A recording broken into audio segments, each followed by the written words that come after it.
স্কুললৈ স্বাগতম। এতিয়া ৰাজনীতিৰ পৰিৱেশ, চাৰিওফালে ৰাজনীতিৰ খবৰ।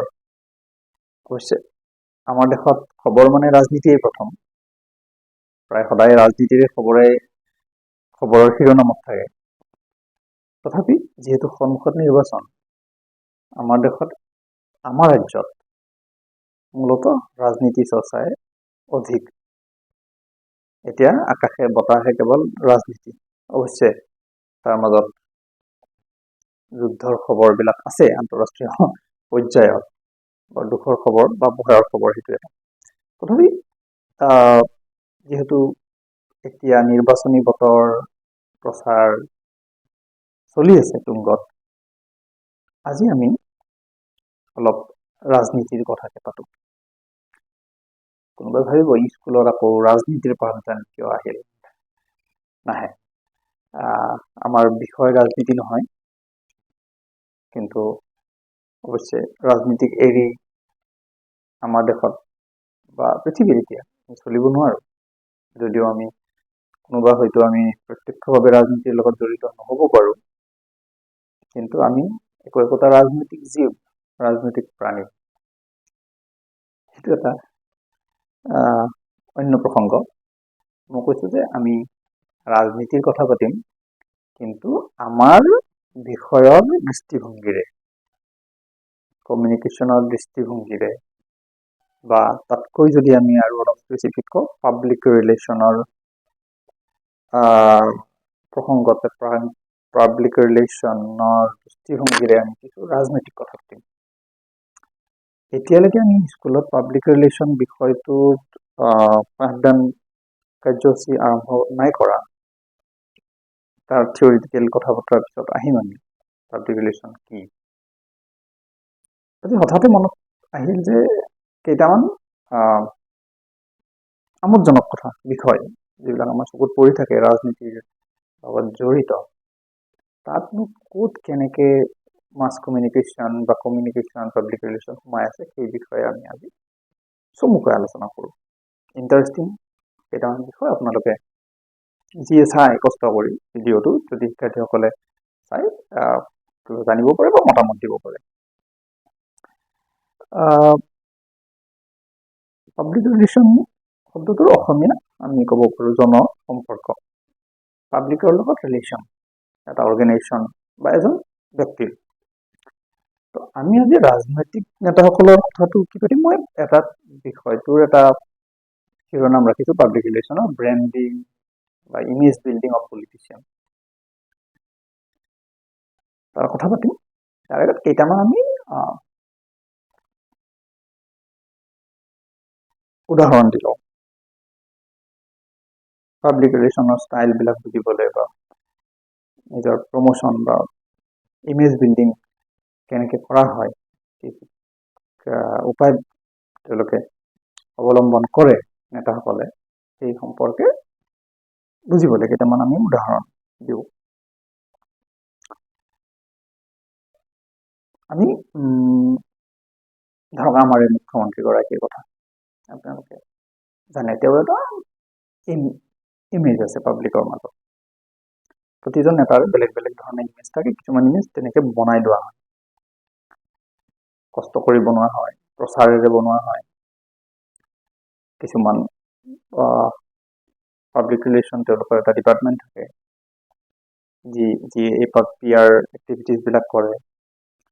এডভাইজৰ কিছুমান থাকে পাব্লিক ৰিলেশ্যনৰ কাৰণে, বা প্ৰমোশ্যনৰ, ব্ৰেণ্ডিঙত কিছুমান তেনেকৈ পৰামৰ্শদাতা বা এডভাইজৰ থাকে, প্ৰায়বোৰ নেতাৰে।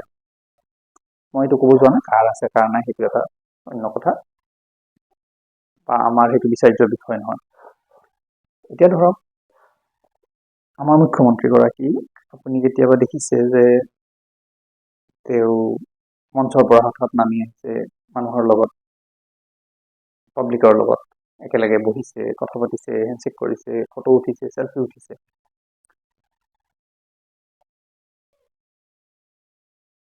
হঠাৎ গাড়ীৰ পৰা নামিছে, মানুহৰ লগত এইকেইদিন ৰেলী কৰি আছে তেওঁ তেনেকে। এই যে কিবা নাম এটা দিছে ৰেলীটোৰ, জন আশীৰ্বাদ, সেইটো কিন্তু আচলতে পাব্লিক ৰিলেশ্যনৰ এটা নামটো জন আশীৰ্বাদ, আচলতে জনসম্পৰ্কৰে এটা কি কৰে এটা পথ। মিটিংবিলাকতো এনেকুৱা পাব্লিকৰ লগত ৰিলেশ্যন কৰা। আমি স্পেচিয়েলি ব্ৰেণ্ডিঙৰ বা ইমেজ বিল্ডিঙৰ কথাটো পাতিম। কেনেকৈ ইমেজ এটা ক্ৰিয়েট কৰা হয় নিজৰ। এই যে আমাৰ মুখ্যমন্ত্ৰী মাননীয় হিমন্ত বিশ্ব শৰ্মা ডাঙৰীয়াৰ মানুহৰ মনত এটা ইমেজ বনোৱা হ'ল যে তেওঁ হয়তো আগৰ মুখ্যমন্ত্ৰীবিলাকতকৈ অলপ পৃথক আৰু তেওঁ সাধাৰণ মানুহৰ লগত একাত্ম হৈ থাকিব বিচাৰে। তেওঁ হয়তো তেওঁৰ ঘৰতো মানুহ লগ কৰিছে ৰাতিলৈকে। এই যে মই স্পেচিয়েলি কোনটো বিষয়ত ক'ব গৈছোঁ যে তেওঁ হঠাৎ মানুহৰ মাজত গ'ল, চেলফি উঠিলে, বহি গ'ল, কেতিয়াবা শিশুৰ লগত মাটিতো বহি ফটো উঠিছে, মানুহৰ লগত কথা পাতিছে। মন কৰিছে আপোনালোকে বিষয়টো? মামা বুলি মাতিছে, কোনোবাই ভাগিনে হাতত ধৰিছে, কেতিয়াবা কান্ধত ধৰি কথা পাতিছে। এই যে তেওঁৰ তেনেকুৱা এটা ইমেজ এটা বা তেওঁৰ কেৰেক্টাৰটো তেনেকৈ বনাই লোৱা হৈছে যেন সাধাৰণ মানুহৰ লগত থকা এজন মুখ্যমন্ত্ৰী।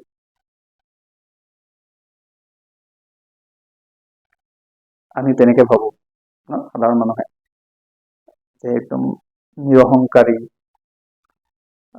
মুখ্যমন্ত্ৰীৰ কোনো প্ৰটকল মানি নচলা মানুহ এজন, টিকুৰিটিৰ লগত বৰ বেছি সেই নাথাকি ন, কেতিয়াবা নিৰাপত্তা বাহিনীক বাদ দিও তেওঁ মঞ্চৰ পৰা নামি মানুহৰ মাজত গুচি গ'ল।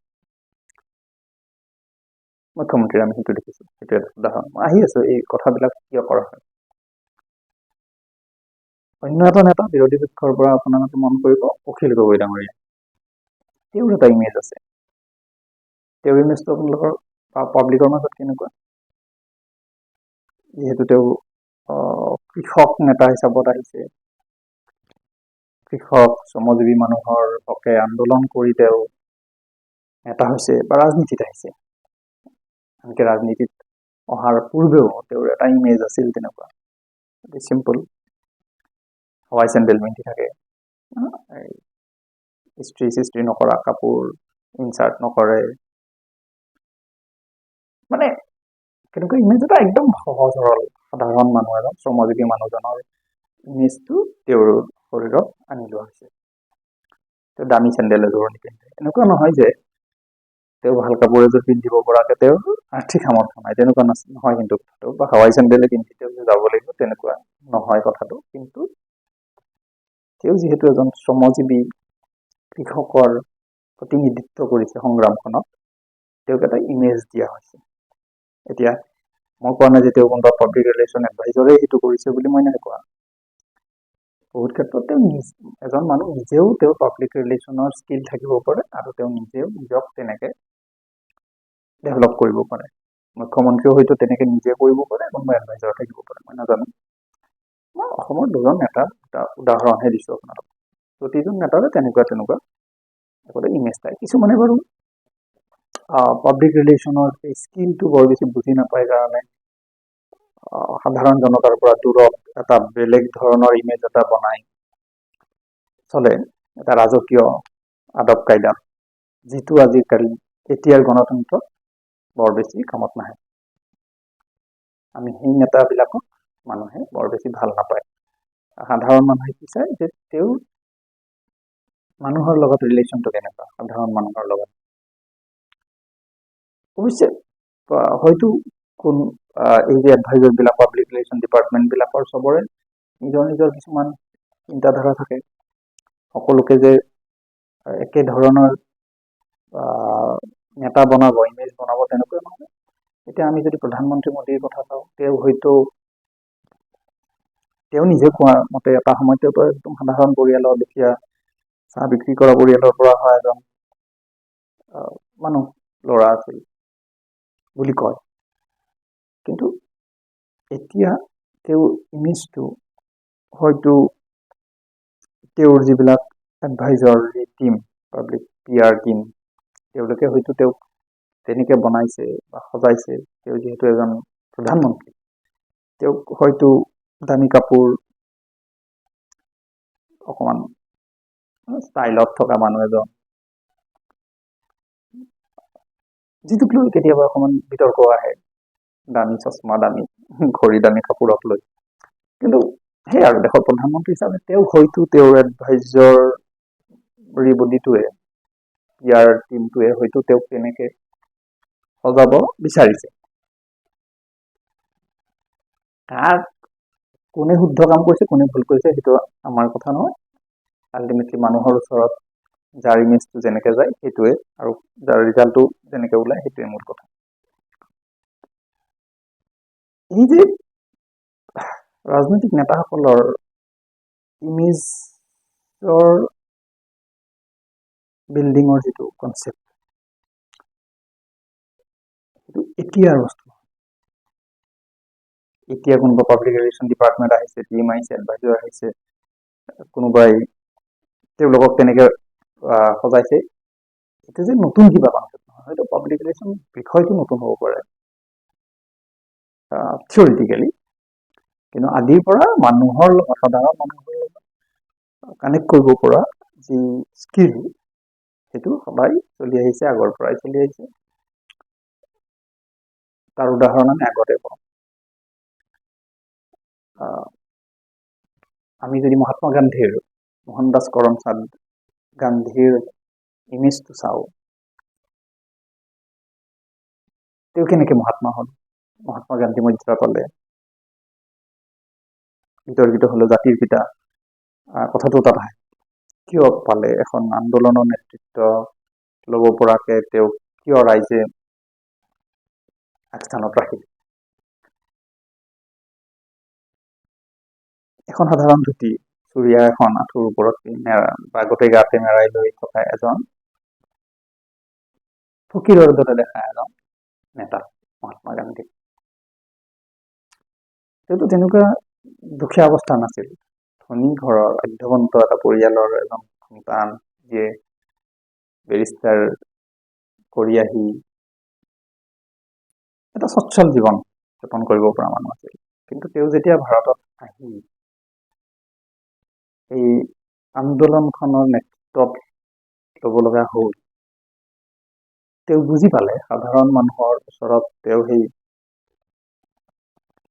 কোট টাই পিন্ধা, চুট পিন্ধা মোহনদাস কৰমচাঁদ গান্ধীজন হৈ যদি যায়, তেতিয়াহ'লে এই আন্দোলনখন সফল নহ'ব।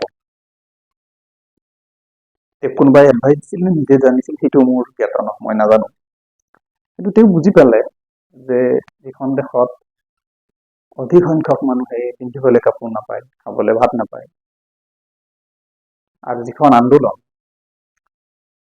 এই চুট টাই পিন্ধা ব্ৰিটিছসকলৰ বিৰুদ্ধে, তাত তেওঁ সেই ধৰণৰ পোচাক পিন্ধি গ'লে তেওঁ ইমেজটো আন্দোলনৰ নেতৃত্ব ল'ব পৰা ব্যক্তি হিচাপে প্ৰতিষ্ঠা লাভ নকৰিব। তেওঁ কি কৰিলে? সাধাৰণ মানুহৰ প্ৰতিনিধি হ'ব পৰাকৈ এখন চুৰিয়া মেৰাই ল'লে। দেখাত কথাটো আমাৰ কাৰণে হয়তো সাধাৰণ আছিল, তাৰ কিবা কিবি কাহিনীও কৰবাত প্ৰকাশ হৈছিল। মহাত্মা গান্ধীয়ে কৰবাত দেখা পালে পিন্ধিবলৈ কাপোৰ নাই কাৰোবাৰ ঘৰত গৈ, তেওঁ ভাবিলে যে মোৰো এতিয়াৰ পৰা এখন কাপোৰেই পিন্ধি ৰাখিম, যিখন দেশত সাধাৰণ মানুহৰ পিন্ধা কাপোৰ পৰ্যন্ত নাই, তাত মইনো ভাল কাপোৰ কিয় পিন্ধো? এই ধৰণৰ কিছুমান কাহিনী আছে। এই কাহিনীবোৰ সঁচা নে পিছত কেৱল প্ৰচাৰ কৰা হৈছিল? গান্ধীজীৰ ইমেজটো মানুহৰ আগত দাঙি ধৰিবলৈ, সেইটো এটা আমাৰ বুজা কঠিন।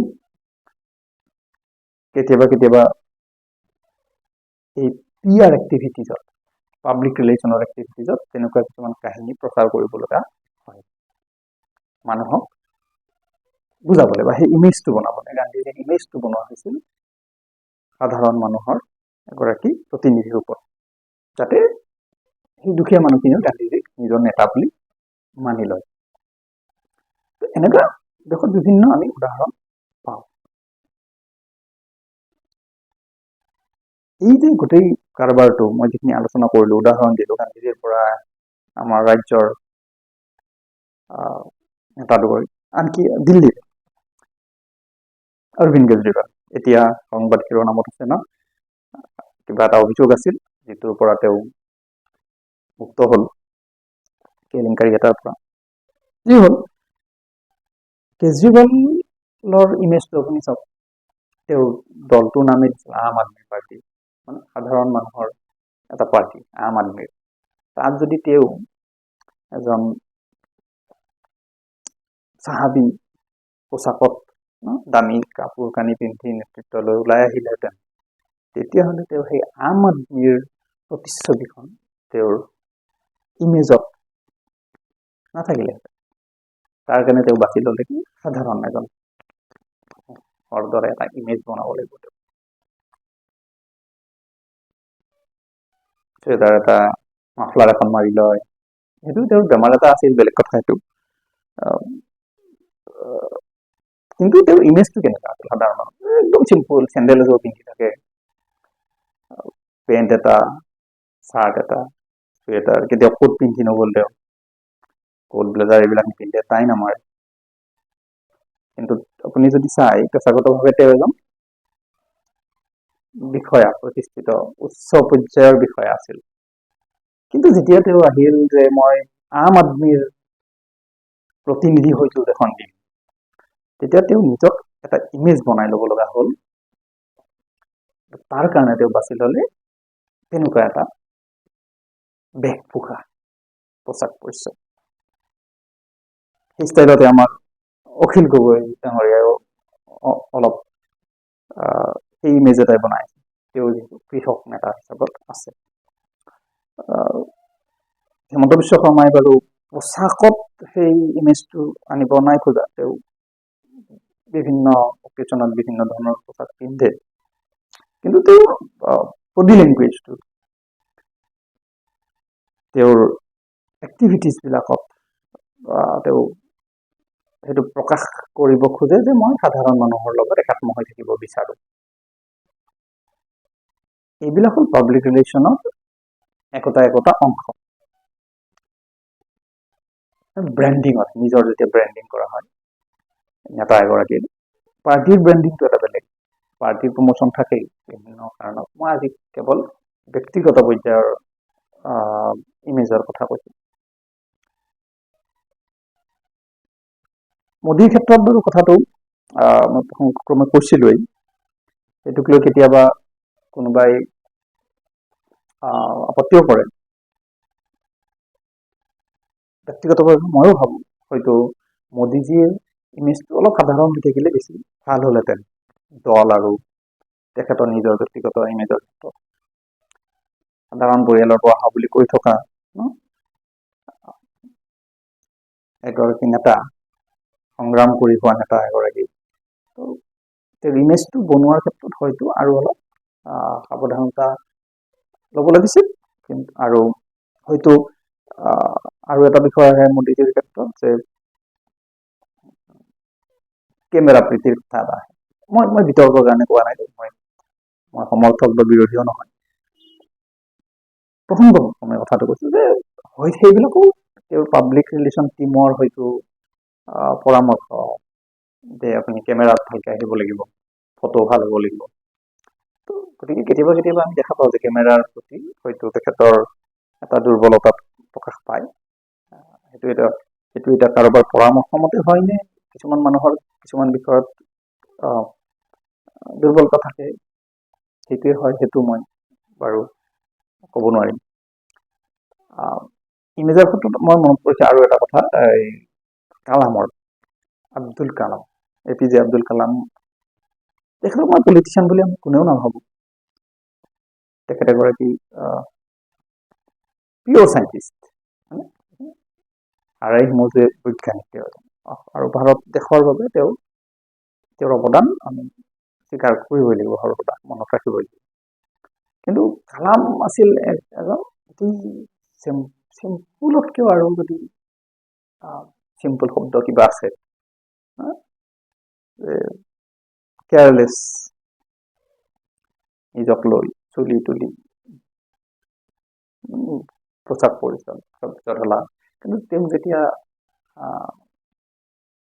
ৰাষ্ট্ৰপতি আসনত অধিষ্ঠিত কৰা হ'ল, ৰাষ্ট্ৰপতি হিচাপে সন্মানিত কৰা হ'ল, এই তেওঁৰ বা ৰাষ্ট্ৰপতিৰ লগত জড়িত থকা যিখিনি PR টিম বুলি কম বা যি এটা টিম থাকে, তেওঁলোকে তেওঁৰ গোটেই ইমেজটোক সলনি কৰাৰ অলপ চেষ্টা কৰিলে। পিছৰ পৰ্যায়ত আমি দেখিলো তেওঁৰ চুলিখিনি ঠিক কৰা হ'ল, তেওঁ পোচাক পাতি অলপ তেওঁক বুজা হ'ল, যিহেতু দেশৰ ৰাষ্ট্ৰপ্ৰধান সৰ্বোচ্চ পদত অধিষ্ঠিত, গতিকে আপোনাৰ অলপ আগৰ ইমেজতকৈ অলপ বেলেগ হ'লে ভাল। সেইটো তেওঁ নিজে কৰা নিশ্চয় নহয়, তেওঁ এটা সেই পৰামৰ্শদাতাসকলে তেওঁৰ সেইটো ইমেজটো অলপ, মই ইমেজ বুলি কোৱাৰ লগত ইয়াত মই বাহ্যিক ইমেজৰ কথা কৈ আছো। কালামৰ ইমেজ একো কানি কাপোৰ বা চুলিৰে সলনি কৰিব লগা নাই, তেওঁৰ কৰ্মই তেওঁৰ ইমেজ। কিন্তু যিহেতু ৰাষ্ট্ৰপতি হিচাপে তেওঁক আমি পালো, তাৰপিছত তেখেতক অলপ সলনি কৰা হ'ল বাহ্যিক প্ৰতিচ্ছবিটো, মানে ইমেজটো। এইবিলাক হ'ল পাব্লিক ৰিলেশ্যনৰ এটা বিশেষ অংশ ইমেজ বিল্ডিঙৰ, যে মানুহজনৰ মানে এই গোটেইবিলাক আকৌ কমিউনিকেশ্যন, পাব্লিক ৰিলেশ্যনটো নিজে এটা মাছ কমিউনিকেশ্যনৰ অংশ, আমি জানো বা জানিম। কথা কেনেকে কওঁ, কি পিন্ধিম, আমাৰ বডি লেংগুৱেজ কেনেকুৱা হ'ব, এই গোটেইবিলাক আকৌ কমিউনিকেশ্যনৰ এটা পাৰ্ট, বেচিক কমিউনিকেশ্যনৰ পাৰ্ট এইবিলাক। পোচাকটো কমিউনিকেশ্যন, সাজ সজ্জা গোটেই কমিউনিকেশ্যন। গতিকে নেতা এগৰাকী, জনতাৰ নেতা হ'ব লাগিলে তেওঁৰ কমিউনিকেশ্যনটো কি হ'ব, কেতিয়াবা তেওঁ নিজে শিকিব লগা হয়, কিছুমান পৰামৰ্শদাতাই এইবিলাক কেতিয়াবা নিৰ্ধাৰণ কৰে, বা বহুতৰ নিজৰ এইবিলাক আইডিয়া আছে। মই এতিয়া সেই প্ৰথমটো উদাহৰণ কেইটা দিছিলোঁ, তাৰ লগত জড়িত আৰু এটা বিশেষ কথা দাঙি ধৰোঁ। এই যে মুখ্যমন্ত্ৰীগৰাকী হঠাৎ চিকিউৰিটি ভাঙি মানুহৰ মাজত গুচি গ'ল, তেওঁৰ চিকিউৰিটিৰ প্ৰতি তেওঁৰ যেন কোনো কেয়াৰ নাই, নিজৰ প্ৰতি তেওঁৰ বৰ কেয়াৰলেছ। সাধাৰণ মানুহৰ লগত কথা পাতিছে, খাইছে, বহিছে, এই যে তেনেকুৱা ইমেজ এটা দিয়া অখিল গগৈ ডাঙৰীয়া যেনেকে বা কেজৰিৱাল, তেওঁ যেন কানি কাপোৰক লৈ তেওঁলোক কেয়াৰলেছ বা আনকনচিয়াছ এইবিলাকক লৈ, সেইটোক আমি পাব্লিক ৰিলেশ্যনৰ দৃষ্টিৰে যদি চাওঁ, আমি বিশেষ টাৰ্ম এটা ব্যৱহাৰ কৰিব পাৰোঁ।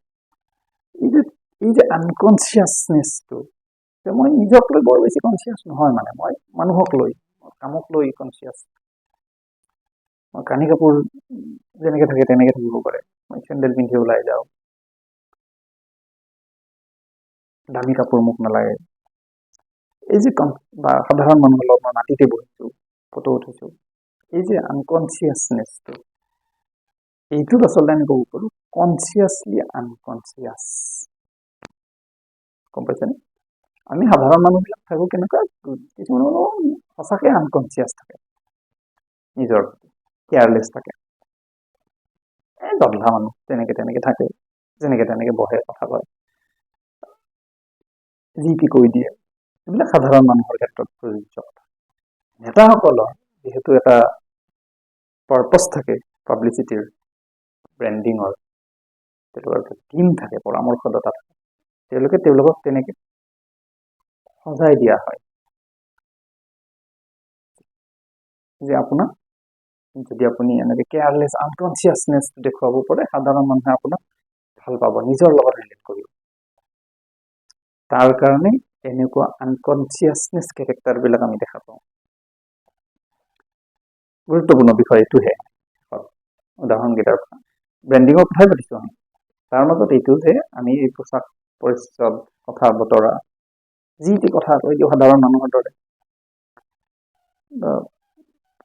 যেনেকে তেনেকে বহু, খাওঁ, এই যে কেয়াৰলেছ আনকনচিয়াছনেছ কথাটো, এইটো আচলতে কি ক'ম আমি, কনচিয়াছলি আনকনচিয়াছনেছ। তেওঁলোকে নিজকে কনচিয়াছ, কিন্তু তেওঁলোকে কি কৰে, দেখাই আনকনচিয়াছ।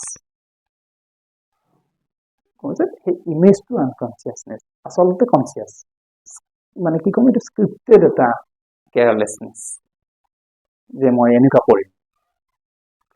এই যে কেজৰিৱাল বা অখিল গগৈ ডাঙৰীয়াৰ ইমেজটো বনোৱা হ'ল, জধলা কাপোৰ, চেণ্ডেল এযোৰ আকৌ কৈছোঁ অখিল গগৈ ডাঙৰীয়া এতিয়াও তেনেকৈ আছে। মই সমালোচনাৰ পৰা বিতৰ্ক নহয় দেই, মই ইমেজ বিল্ডিঙৰ দৃষ্টিভংগীৰে কথাটো আলোচনা কৰিছোঁ। অখিল গগৈ ডাঙৰীয়াই বিধায়ক হোৱাৰ পিছতো তেওঁ নিজৰ ইমেজটো সলনি নাই কৰা। তেওঁ জোতা পিন্ধি নাযায়, তেওঁ হাৱাই চেণ্ডেলযোৰ পিন্ধি যায়। এই যে ইমেজটো, এইটো কেতিয়াবা কি কৰা হয়, প্লেন কৰা হয়। এই নেতাসকলে সঁচাকে তেনেকে কেয়াৰলেছ নে এটা টিম বহি আলোচনা কৰি আইনাৰ সন্মুখত থিয় হৈ মেকআপ আৰ্টিষ্ট কোনোবা ৰাখি ফটোশ্বুট কৰি শেষত হয়তো ঠিক ঠাক কৰে, নাই এইটো ইমেজে ভাল লাগিছে মোৰ, ভাল কাপোৰত সাধাৰণ মানুহৰ লগত মই ৰিলেট কৰিব নোৱাৰিম। মই কি ক'ব গৈছো, তেতিয়াহ'লে সেইটো আনকনচিয়াছনেছ নহয়, সেইটো কি হ'ল কনচিয়াছলি আনকনচিয়াছনেছ, কেয়াৰফুলি কেয়াৰলেছনেছ, সেইটো শব্দ আমি ব্যৱহাৰ কৰিব পাৰোঁ। কেয়াৰফুলি কেয়াৰলেছনেছ, খুব যত্ন কৰি নিজকে অযত্নবান বা কি ক'ম এইটো পৰিপাটিকৈ সজোৱা অপৰিপাটি চৰিত্ৰ,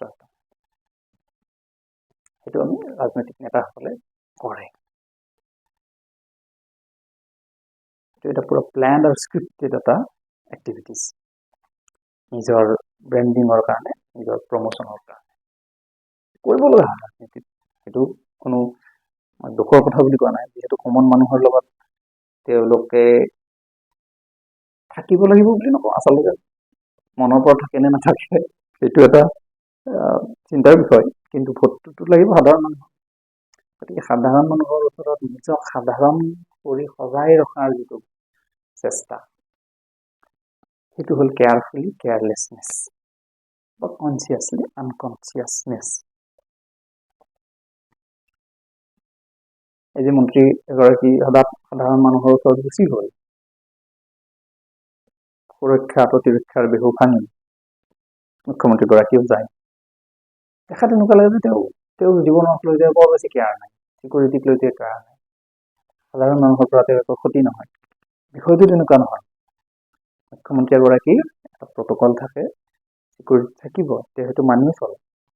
গতিকে এই যে সাধাৰণ মানুহৰ ওচৰত তেওঁ দৌৰি গৈছে, সেইটো এটা প্লেন এক্টিভিটিজ, পাব্লিক ৰিলেশ্যন টিমৰ হয়তো এডভাইচ লৈ পেলাই বা নিজৰ হ'ব পাৰে, কিন্তু বোধ হয় তেওঁ টিমক কৈ ৰাখে মই কিন্তু এনেকৈ ওলাই যাম,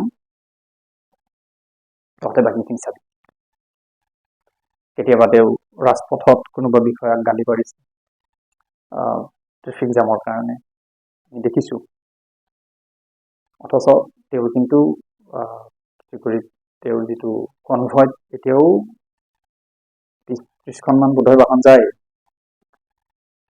তেওঁ যে নিজক লৈ বৰ বেছি কেয়াৰলেছ নহয় সেইটোৱে প্ৰমাণ, বা হ'বও নোৱাৰে। এটা প্ৰট'কল থাকে, এটা ছিষ্টেম থাকে ডিপাৰ্টমেণ্টৰ, কিন্তু তেওঁ কেতিয়াবা দেখুৱাই সেইটো যে মই চিকিউৰিটি কনভয় VIP কালচাৰ মই ভাল নাপাওঁ। তাৰে কাৰণে কেতিয়াবা তেওঁ ৰাইজৰ সন্মুখত, মিডিয়া কেমেৰাৰ সন্মুখত বিষয়াক ধমক দিয়ে, এইবিলাক দৰকাৰ নাই, কোনো ৰজা মহাৰজা নহয় জাতীয় কথাবিলাক কেতিয়াবা তেওঁ কয়। মই আকৌ কৈছোঁ বিতৰ্ক সমালোচনা নহয়, মই কৈছোঁ এইবিলাকো একো এটা পাব্লিচিটিৰ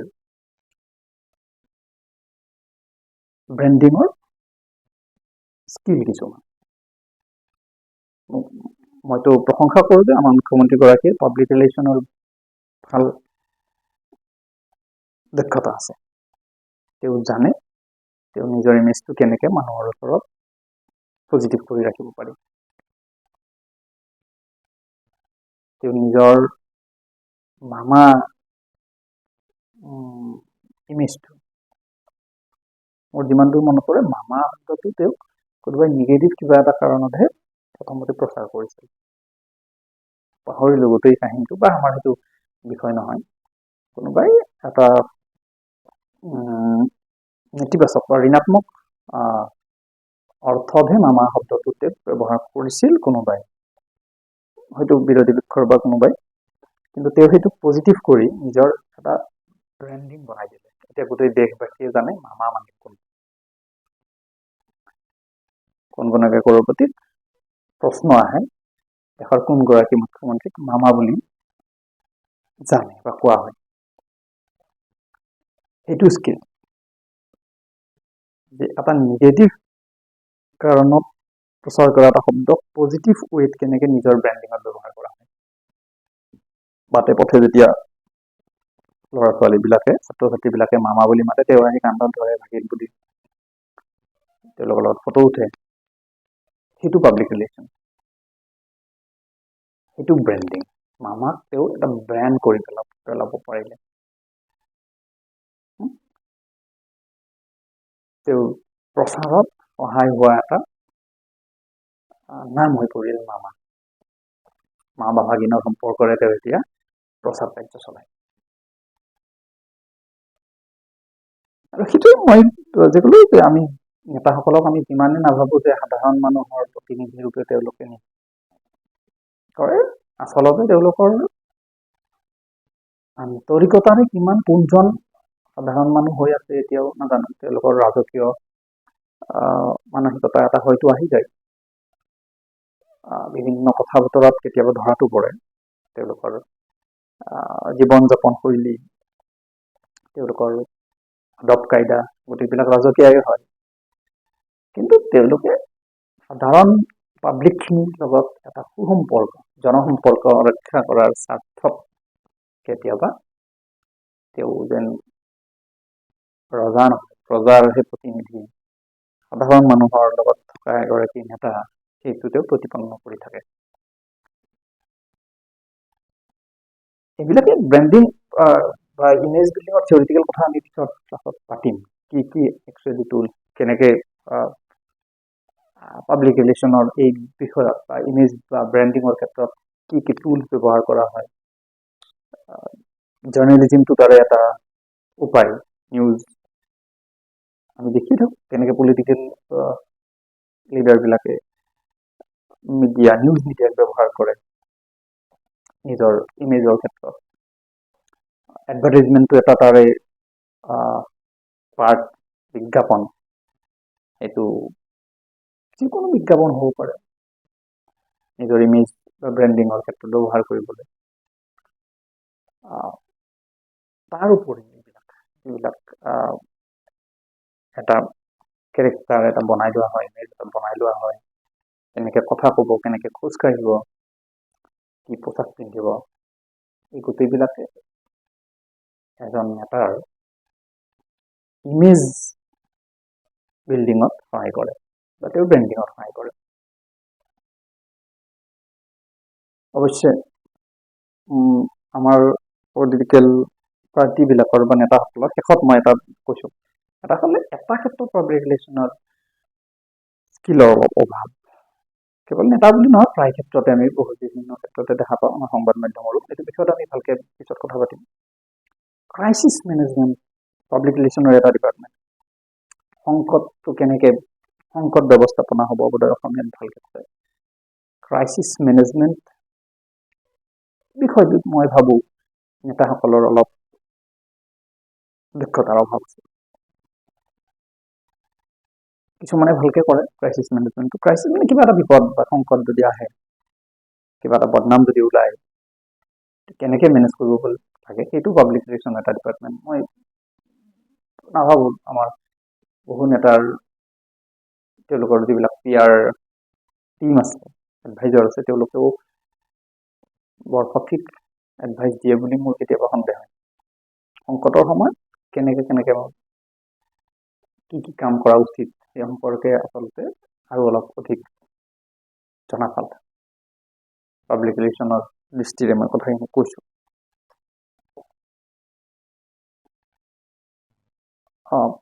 দীঘলীয়া নকৰোঁ কথাবিলাক। ক্ৰাইচিছ মেনেজমেণ্টৰ কথাও আমি পিছত হয়তো ভালকৈ আলোচনা কৰিম। মই অভাৱ কিয় কৈছোঁ যে এটা সাধাৰণ কথা, ক্ৰাইচিছ মেনেজমেণ্টৰ এটা অতি দৰকাৰী বিষয় হ'ল ক্ষমা খোজা, স্পষ্টীকৰণ দিয়া, নিজৰ ভুল স্বীকাৰ কৰা, নিজক এই ক্ষমা আৰু ভুল স্বীকাৰ কৰাটো সৰু নকৰাই। পাব্লিক ৰিলেশ্যনৰ যদি স্কিল পাৰ্চন হয় তেওঁ জানে, সেইটোৱে তেওঁৰ ইমেজটো বঢ়ায়।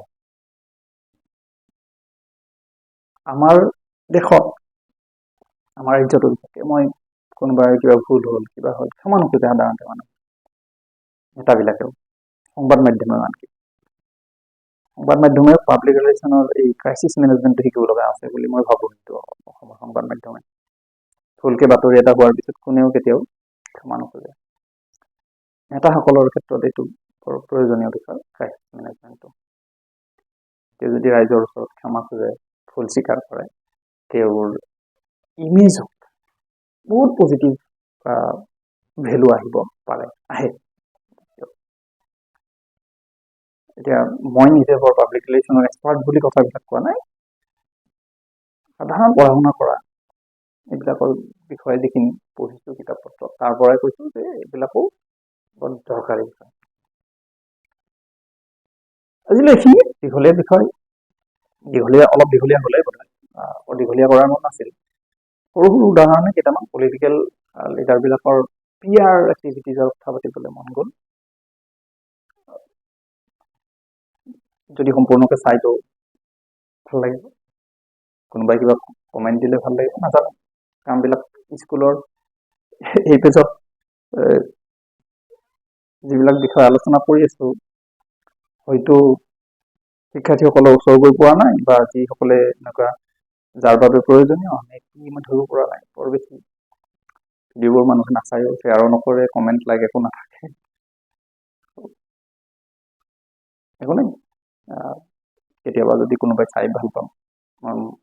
এইখিনি জানো, সেইখিনি শ্বেয়াৰ কৰিছোঁ, সাধাৰণ কথা বতৰাখিনি আলোচনা কৰিছোঁ কেতিয়াবা। আজিলৈ মানে